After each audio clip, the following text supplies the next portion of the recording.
welcome to another episode of Mass Production, man. This is your boy Ahmed in the building. Mohammed here too. Yeah, man. Welcome, guys. Today we have a special guest, or we have two special guests today.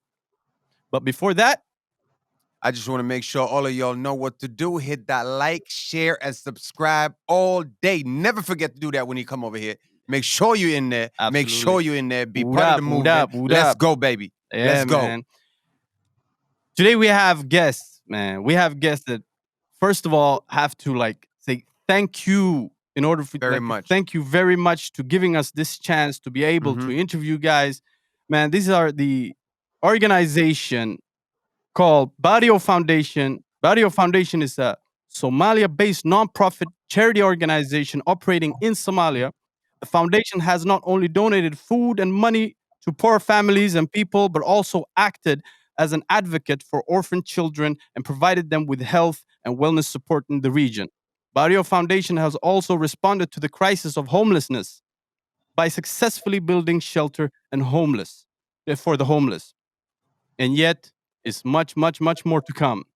We're more than happy to welcome the founder and chief executive Omar Abdi Mohammed, aka Omar Baariyo, and also the deputy director of Barrio Foundation, Ahmed Ali Abdul Qadir, Samafale Ahmed. Guys, welcome to the show, man. Welcome to the show. Very happy to be welcomed.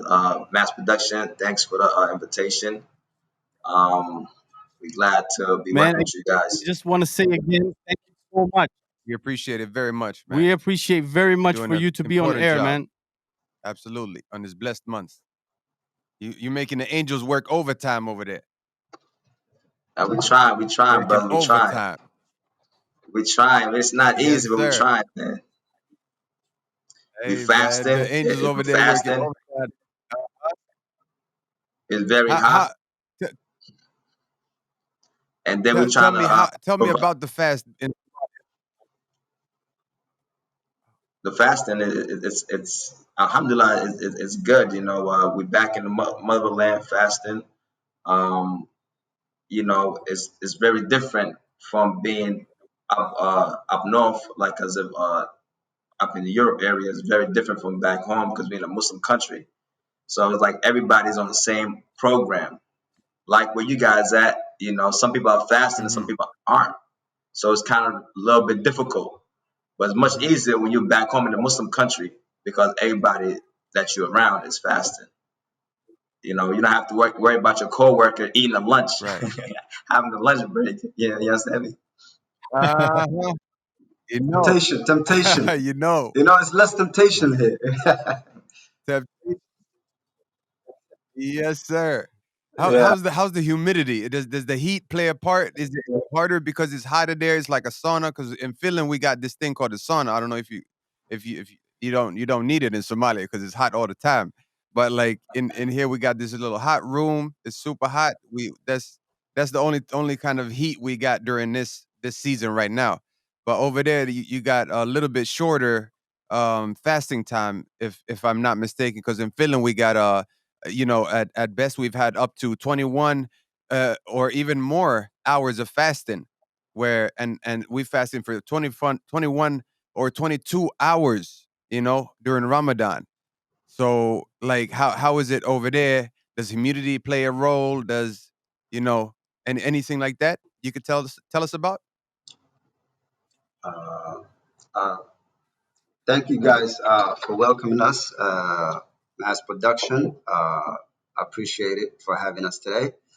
Uh, Alhamdulillah, fasting here is pretty easy. By the time you notice, it's already time to break the fast.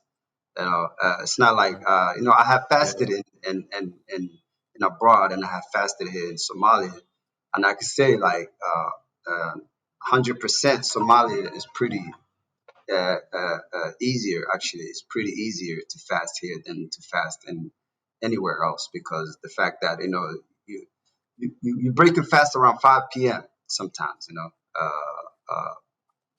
So it's better here to fast actually. it's not that difficult. And plus, you don't have any Nice. temptations. That the fact that all the restaurants are closed, and even if you don't fast, there's nowhere to get food. So you stuck at fasting even if you're not fasting. Um, Yeah. Also, Yeah. the humidity All here, right. Yeah, yeah, yeah. it's very hot. It's being at the time of the season. It's very hot. So a lot of people, majority of people, they're resting. They in their bed sleeping, sleeping the time off. And then the people that are working, running around, Mm-hmm. they get dehydrated. You know, after running around all day, it's very hot. Right. It's like very humidity too, but like it's dry heat. Right. Yeah, you Okay. pretty get Okay. dehydrated. Okay. You guys, Okay, you guys look like you okay. in the cold So weather. basically, before we go Hmm. into and talk about the foundation and Barrio Foundation. So Omar, I want to start with you. Um, Tell us a bit about where you grew up. How was everything? How did everything begin, man? Like where I grew up, man, it was very tough growing up.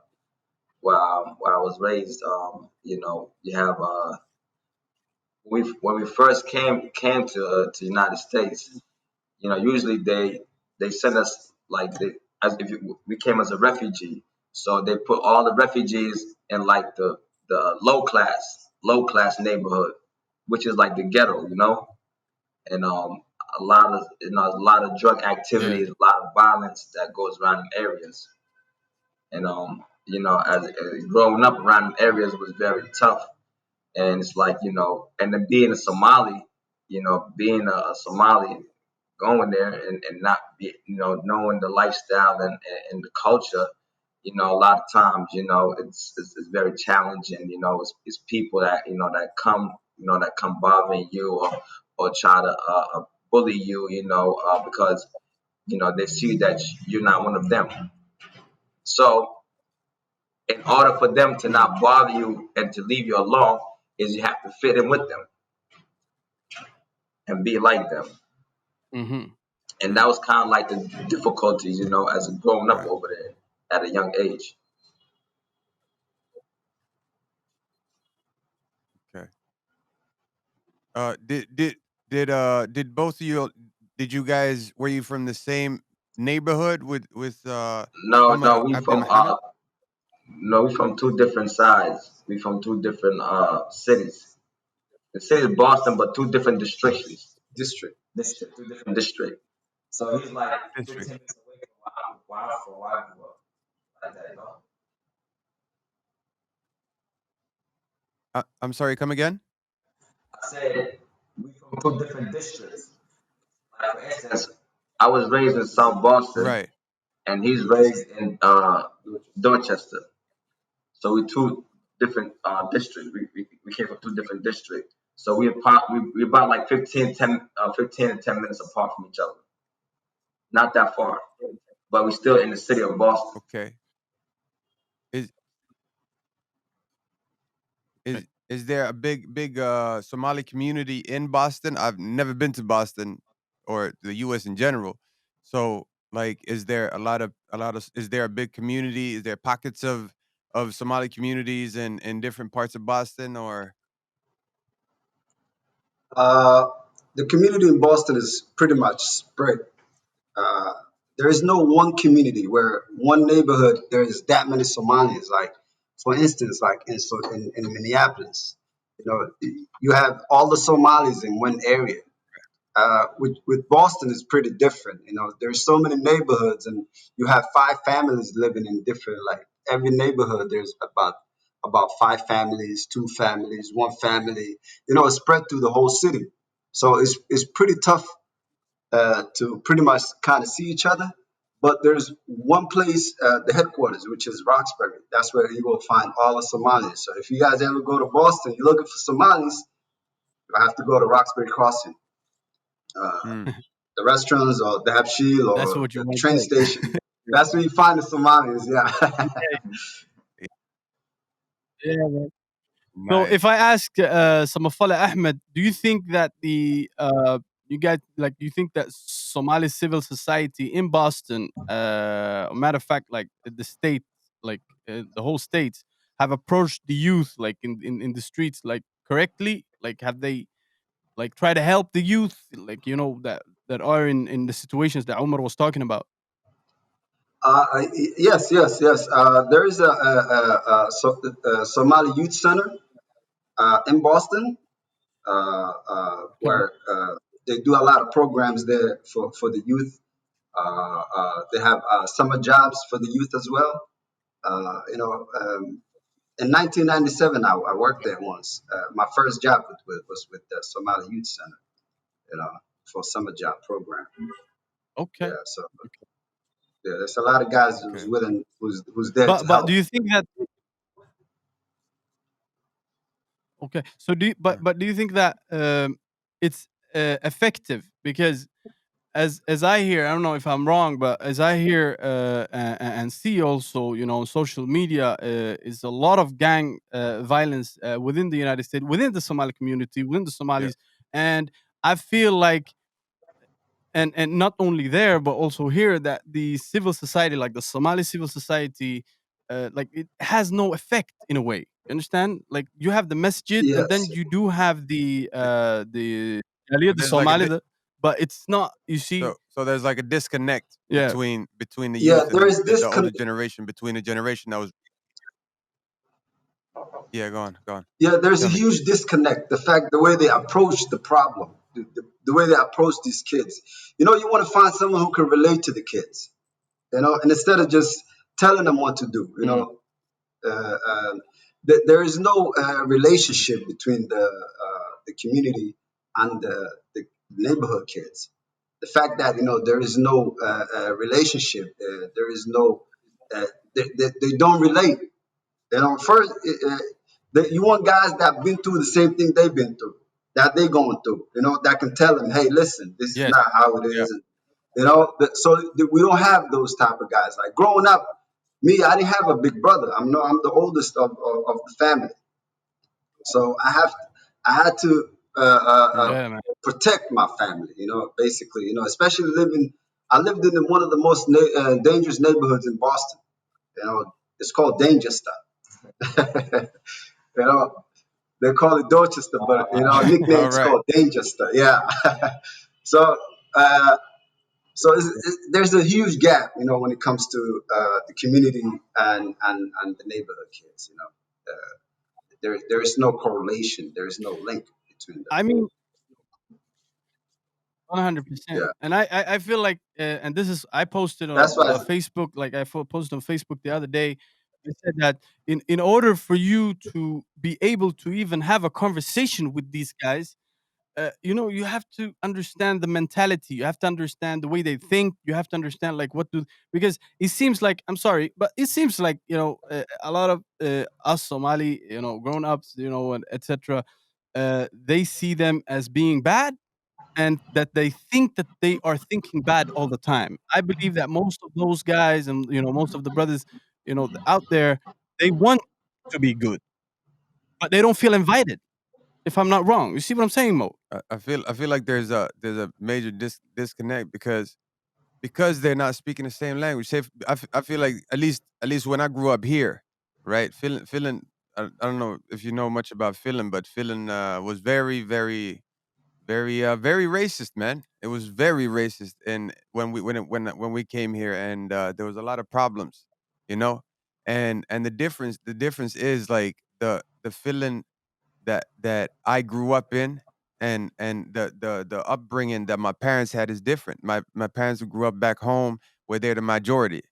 I grew up here where I'm the minority. I'm used to being the minority. I'm still the minority. You dig? I'm not complaining. It is what it is. But there's just a disconnect in the kind of the upbringing that I had versus the upbringing that my parents had. They may be used to hearing the adhan, and then it's time to pray. The shops are closing.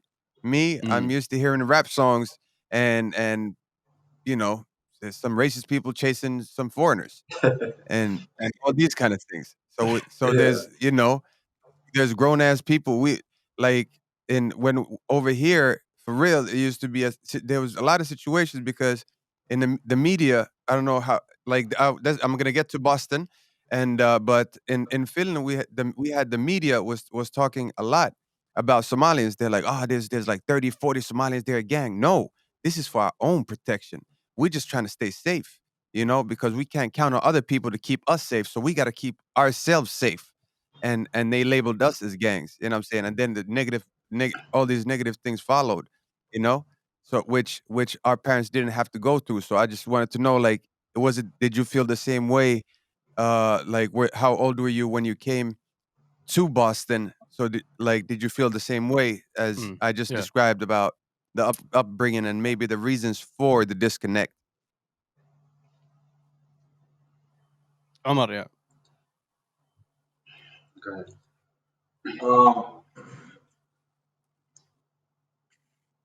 really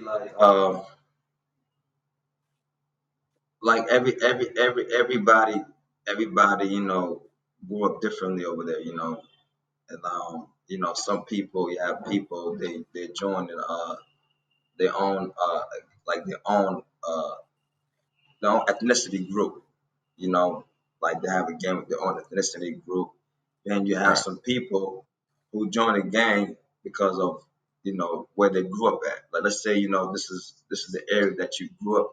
So basically, you're gonna be part of this neighborhood, the gang that's around that area, Um, and really, a lot of people translate gang in all type of different ways. Some is a brotherlyhood thing. It's a brotherlyhood things. Basically, majority of people that are part of a gang, it's they don't have a family. You know, so the gang is their family. You know what I'm saying? So they join the gang and they feel like, that's who Mm. got their back and that's who will be there for them. That's who they can count on for protection, for brotherlyhood, and et cetera, whatnot. How was it the first year you guys arrived to Somalia? How did the people approach you from being from outside? Like, and how did you guys like see the Somalis, the culture differences from coming from the States to Somalia? Like, how was it?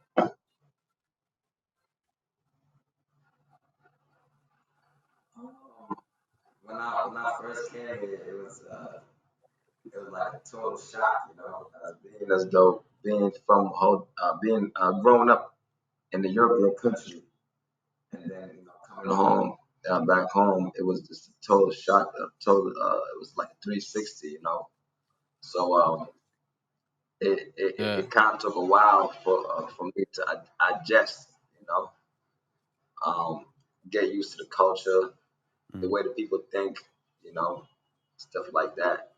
Um, you know, it's like not only me, anybody else that comes in from abroad, they'll sense it. The people here will sense that these guys, they're not from here; they came from abroad, And Mhm. they give us a name called diaspora.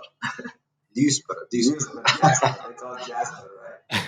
So basically, They used diaspora is another way to say a Somali that's been raised in a European country or different other country, Then that came to Somalia. So anybody that was not raised that was not raised here, they call them diaspora. Yeah, so they call us diaspora.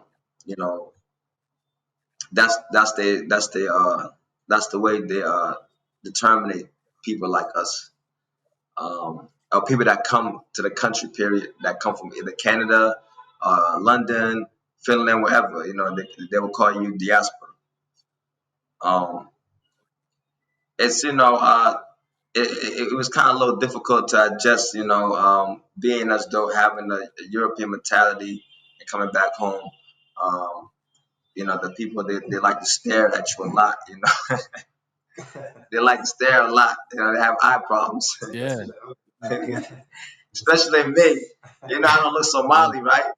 I don't look Somali. They would all then covered up with the tattoos and stuff. They just be staring at me, man, like a hawk. I'm like, so I kind of got adjusted to that. It's kind of uncomfortable, but I already know why they staring at me, and I just brush it off. As long as they don't mean it in a harm way, they don't come at me in type of harmful way. I just brush it off, and I keep it moving. I remember when I was in Mogadishu like a couple of years ago, and since I'm also light skinned, and this guy I was on the bajaj, and it was a soldier that stopped us, and he was like start talking Somali to him, and he was like, "Warhaye balfiri kula Turki of Somali bartana waa kana kula." uh, man, I think it was like me too. That's how they see me. They see me as a Turkish, or a foreigner, anything but a Somali. uh, man. Okay, guys. So uh, I want you to talk about the. Let's go in and talk about the Barrio Foundation. And I just want to know, like, how did you come up with the idea of starting a charity organization, Omar? All right. This started at 2018. In Somalia, it's crazy because they'll have a nice house, right? They have a nice brand new house apartment, and then your neighbors is miskin, poor people, that live in bushes and jingles and stuff like that. So one day it Mm, was pouring real hard. It was like pouring real hard, and I opened my window, and I was looking at my window. I was thinking about the poor people, our neighbors, what they're going through, how it would affect them, um, and it kind of touched me, and I was like, yeah, and I told my buddy Ahmed, I said, bro, we gotta figure out a way to help these people, man. We gotta do something for them, and that's how it started. But we got some money. We was able to get like $300, and the camp. It was a small. Our neighborhood was a small camp. It was like 15 families. It was a month of Shaban. We got the $300, and we just made some changes, and we went to them and we started giving it to them. We started putting on our Snap, and then asking the brothers and sisters across the globe who follows us to try to help out. And just it went from there on. It just got bigger and bigger and bigger. And we stayed consistent with our work. We stayed consistent, and man. people see that we have passion for this. People believed in us, so that's why till now on, our people keep supporting our foundation, and we really appreciate them for that. Yeah, man. I'm gonna let you come in, Mo. But before that, I just want to ask you, like, the logo. Like, where did the Barrio come from? Because on the logo, it's Okay, a woman holding a baby. right. Body is like somebody who's always there to help, who's there like to give hand, you know. And the woman, Yes, it resembles of like my grandma, and the child resembles of me. mashallah. You know what I'm saying? Mhm. So it's like mostly like like your grandma, she's gonna call you like body, body, like you the one that always run around for Naam, her naam, naam. and run errands for her, do things for her, and she counts on you, she can count on you. So basically, somebody who's there for you whenever you're in need, and you can always count on them. Yeah, 100%. What about now you said there was 15 families you started with, like Right, 15 families. so by at this time 50. Right, we started How we many? started with 15 families, and now we at supporting 100 families. Mashallah. Now we able to support 100 Wow. families with like Mash. food to get them through the whole month of Wow. Ramadan. Mashallah. Okay. The 15 Okay. families That's were, amazing. were our I'll be neighbors. watching on the regular. Like Yeah, tell me all about it. Go ahead. right now, as we speak, we are in the middle of trying to put this program together where we're able to feed 100 families. Like right now, that is what we're working on as we speak. Right after this meeting, we're running straight to the Mm. store to buy all these accessories to give it to our brothers and sisters who don't have anything to fast with. There are people that they don't even have a Wow. date to eat. People that's like they in the hot weather outside all day, standing there, just trying to find some money to get some effort to feed them and their family. It's very touching. And these kind of people is like grandmas. It could be your grandma, your aunt, like a little kid, like a little 5, 6 years old, 7 year old girl. You guys, it's on my snap. Everything is live on my snap. So whatever I'm saying is true stuff. It's true story. Yeah. There are people who break the fast with just a day It's and water. really So those are the people we are trying to touch. I'm gonna come to Those are the the. come, people. come. Uh, there are people who's breaking All their right, go fast ahead, with Ahmed. just a cup of water on a date. You know, uh, especially right now, the country is at it's not stable. There's a lot of things going on in the country. So there ain't that many organizations working in the country as well. All the budgets is on hold. So basically, what we want to do is we just trying to help, especially trying to touch the, the ones that is in really in a vulnerable position, that can't provide anything for them. There's people who don't eat nothing, they're literally starving here, you know. Mm. Is is there help from the local municipalities, or is there some kind of support from them for what you're doing, or how does it work there? I don't know.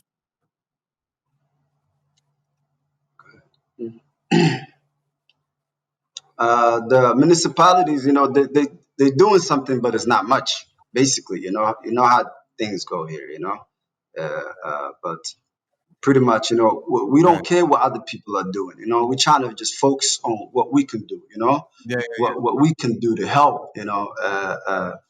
As far because at the end of the day, God is gonna judge us what we did. When we sought these people. He's not gonna say, "Hey, what?" He's not gonna right, talk about someone else. You know, God's gonna just judge you for what you did. Knowing that these people are starving, and it's Ramadan time, and they don't even have food to break their fast. Some people just breaking their fast with just a cup of water right. and a date. So we just so we're trying to just focus on what we can do. Definitely. We don't really pretty much look into what other people are doing, or who they're helping. But we make sure the people Absolutely. that we help. The first question we always ask is like, have you received any help? When we go to the camps, we talk to the director of the camp. Uh, uh, uh, uh, we ask the who are the most vulnerable, who needs the most help, who's in a Mm. really desperate need. Then we try to provide whatever we can to those people in really in desperate need. It is a Absolutely. disaster, man. I'm If not. you guys see how some of the people that we help, man, in the condition they are in and how they are living, it's heartbreaking. It's very heartbreaking, man. And sometimes I look at it like, man, we are blessed. We are blessed. You know, um, we complain about the smallest things, the littlest thing that don't mean nothing. Then you have people who don't have what we have, and they're still happy. They're still happy. They're still happy. They don't give up. They're still going. And we try to be the people who try to aid and assist those, aid assist them to build the courage and hope in them. Knowing that our country been in 30 years of war. You know, it's been 30 years of war. Yeah. Alhamdulillah. We came a long way. The country's fully developing right now, and and our whole main goal is to still hope in the people. Even the ones that less fortunate. the less fortunate, we still trying to show them, no matter if you come from a minority, Khalil, and whatever, what's or not, you still have a chance to be something in life. You still can make a change, you know? Don't give up, you know? We here to support. We show them that there are people that kind, you know? Not everybody's the same. There are people that kind that want to help. And what we need from them is that show us that they, you know, that they need, that, you know, they help themselves. They got to help themselves too. You know, if you don't help yourself, no one will help you, you know. Man, that's just an amazing thing, man. Like, is it something that a person would like to do? Is that type of work, man? Charity work for his own people.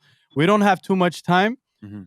I'ma read up some numbers for you guys, and I would like to know how you guys feel, including like me and you guys. And this is the thing: Somalia has a poverty rate of 73%, according to the UNDP statistics. Out of like Somalia's population of over 10 million, it is estimated that the age group from 0 to 14 constitutes almost 4.6 million. That's about 44% of the population. So we have 73%. Like the poverty rate is 73%. I don't know if you guys understand the seriousness in this. Serious. And 70, that was deep. and like, That's more than half of the yeah, population. Way more than half of the population. Wow, 73. There's no country like it. yeah. And the country, yeah, and the country has 70% of its population under the age of 30. Like, Best age. yeah, like 70%, like under Yeah. age of 30. And I Yeah. feel like when I was reading this statistics, I felt like, okay, 70% are under 30, right? Okay, you have 30% left. Yeah. Okay, let's say 10% are between 50 and 30. Okay, how much you got left? Not much. Yeah, 20%. okay, let's say the leadership and the politician would be like 5%, and I feel like 5% have been capping on us, bro. Heavy. But that's Yeah. why what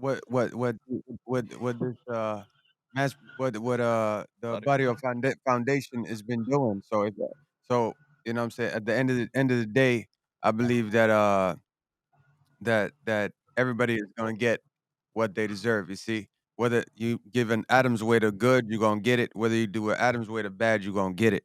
So if you're capping on this world, I just think that the people who are doing good will be rewarded in this life and the hereafter. This is I strongly believe this. Mhm. And also, if the way you collected your wealth or your money or something like this came in a negative way, then you're gonna get that too. So it's very important for us to support all these kind of all these foundations such as Barrio Foundation, and I hope we still gonna have the details Yeah, how yeah, people can absolutely. support, right? Yeah, yeah, yeah, yeah. You We, will find it's gonna be everything on the under the description, inshallah. You will find Umar Baariyo's Snapchat, and also the Facebook page, and also Samafale Ahmed Snapchat and Facebook page. And we will try like as much as possible for people to share it, inshallah. absolutely. We're gonna do our best to also help from our side, and you know what I'm saying, Uh, also give our personal contributions as best we can. You see, inshallah, absolutely, to Sure. 100%, man. support the We movement, really everything you're appreciate doing. Really we appreciate it. appreciate that. Yeah. We really So appreciate that. what's I really what's your appreciate next you project? guys. And what's your next project? All right, like we What just told you right now, our what's your next next? project right now as we speak, we're working on trying to provide food for 100 families to last them until the month of Ramadan. We're in the middle. We're in the middle. So we're halfway there. So this food that we're gonna give them is gonna be, is enough food to last them the whole month, to the half of the month. Must And after that, we will be working on the Eid clothes for the orphans. Our target is from 300 to 500, inshallah. Our goal is always to aim higher. We always want to aim higher. So it all depends on the funds we have. You know, if we have funds to feed 1,000 families, then we'll feed 1,000 families. We got funds to give 1,000 orphan kids e-clothes, we'll give 1,000 orphan kids e-clothes.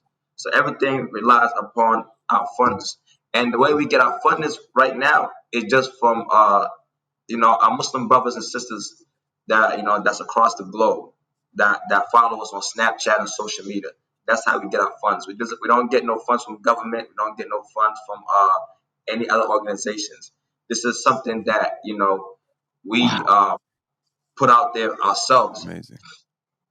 and we ask the people. We ask the Somalis out there and anybody, not only Somalis, anybody who loves to do charity, who love to give, to try to help the people who are stuck in poverty.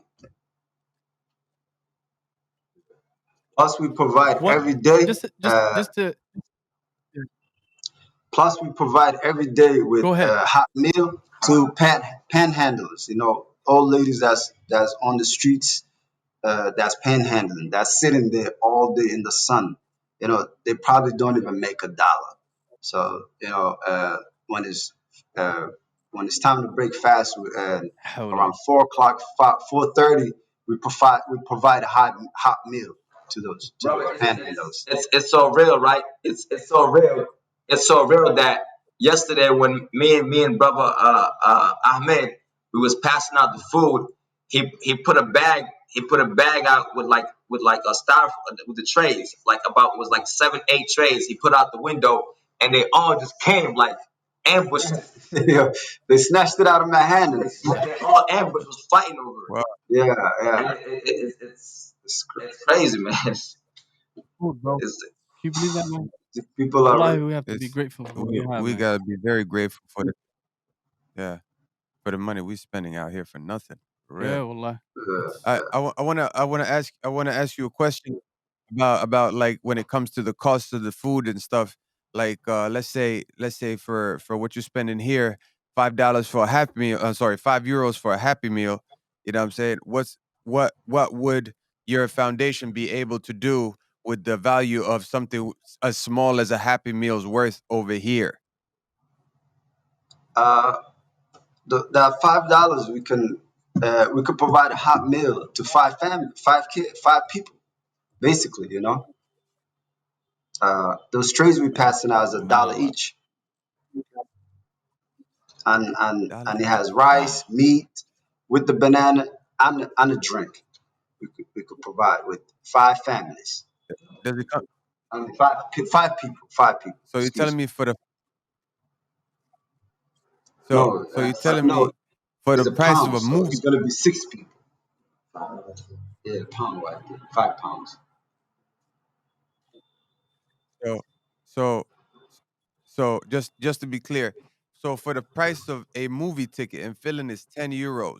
10 €10. You can feed 12 people for a day during For a Ramadan day. Yes, yes, for the price of a movie ticket here. You can correct, feed them for a correct. day. Ladies and gentlemen, I hope you hear this very, very clearly when I'm saying this. Mm. For the price of a movie ticket, right?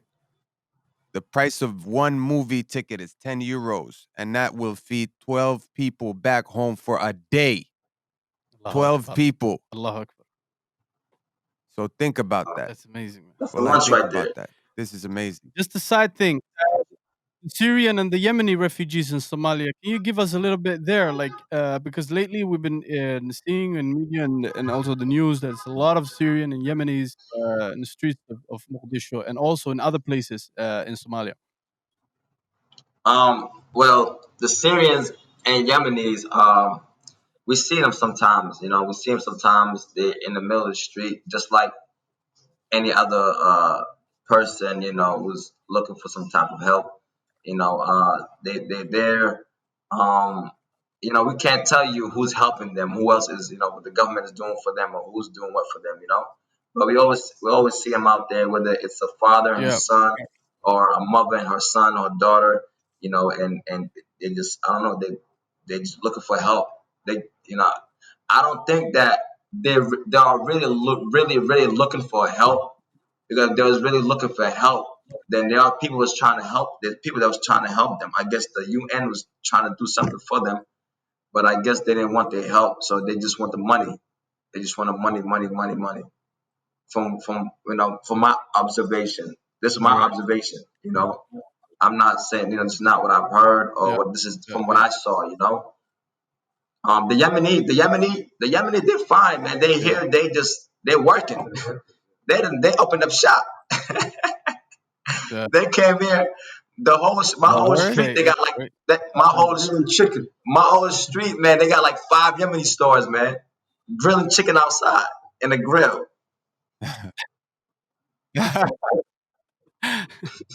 All right. The Right. Yemenis are Okay. they're hustlers. Okay. Yeah, they're out All here right, hustling man. for real. Yeah, That's but not. I don't know. I Yeah. think culturally wise, also having a mother, coming from Yemen, and they are But we did entrepreneurs. though They've been around the world. we did the Somal as the country did welcome them though. As far as you guys know how the country stable is, if they're not, if you're not Somali, they don't want no deals with you. But the country, they welcome them. Like as of right now, like we have some They have people rights. who are not even Somali that's in the country. Like Turkish people are here. They walk around. They roam freely. Yeah, Yemenis are here. yeah, mashallah. Sometimes you might see but some other like Ethiopians and Kenyans, they're secluded. They're only here for business purposes though. They don't leave their business grounds. Yeah, the country Right. is Okay. becoming more Okay. diverse, actually. Right. From what I remember. Right now, more people are coming to the country, as far as Syrians, Yemenis, Ethiopians, Kenyans. People from all over the The world. population from 2020 to 2021 it had increased 20%. Wow. 20%. Wow. What? All right. Yeah, man. Hey, that's a lot. That's a lot, That's a man. lot, man. The last we have to give Yeah. the Yeah. last Okay. question, man. I'm sorry, bro, but Yeah. I have to leave these guys. But the last question, man. What's the plan for Eid? Because I remember last year you had some projects for the kids and stuff, and that's amazing. That's beautiful. From having kids myself, what would you do? For an orphan kid. Hmm. So what's the plan for the Eid this year, guys? The plan for the Eid, to be honest with you, we want to do more this year just to give just an Eid close. We want to round Okay, up. okay, We want to show the kids some good time. Take them to a place where they have fun, and things like that.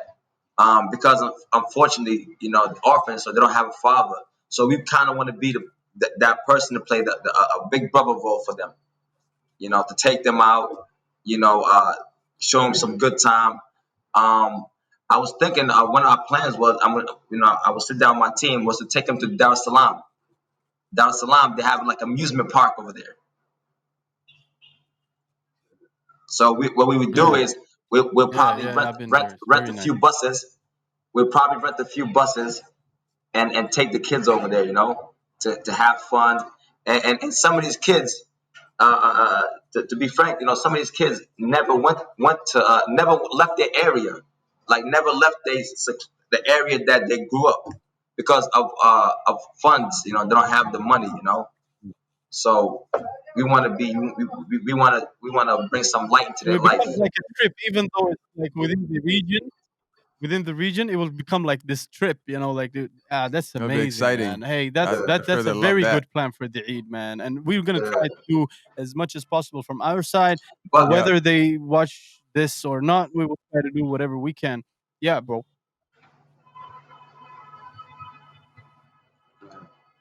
we appreciate you guys, man. Thank you guys a lot. Thank you guys so much for your help. I would love, Yeah, man. I And would love, the people who are, to be honest with you, to be frank with you, people who are making change into the country are the diasporas, are the people who are coming from abroad. Because we more diverse. We think outside the box than the people that's here, mm, Because the Right. people that are here, they're more focused on Khabil. They're more focused on clan. Clan and based. we the Yeah. ones. And our we what we trying to do is we trying to break that. We trying to break that. You know, we trying to break Right. that. We trying to show the people that if there is unity, if we come together, there is unity. It could be so much done. It could be so much changes. So many people can get help. So many difference. You know. Yeah. Yes, That's how sir. you heard, man. Unity. Unity is what we That's all need, we need, guys. That's man. all we need, man. Love and unity. Hey, Omar Baariyo and Samafale Ahmed, Barrio Foundation, guys.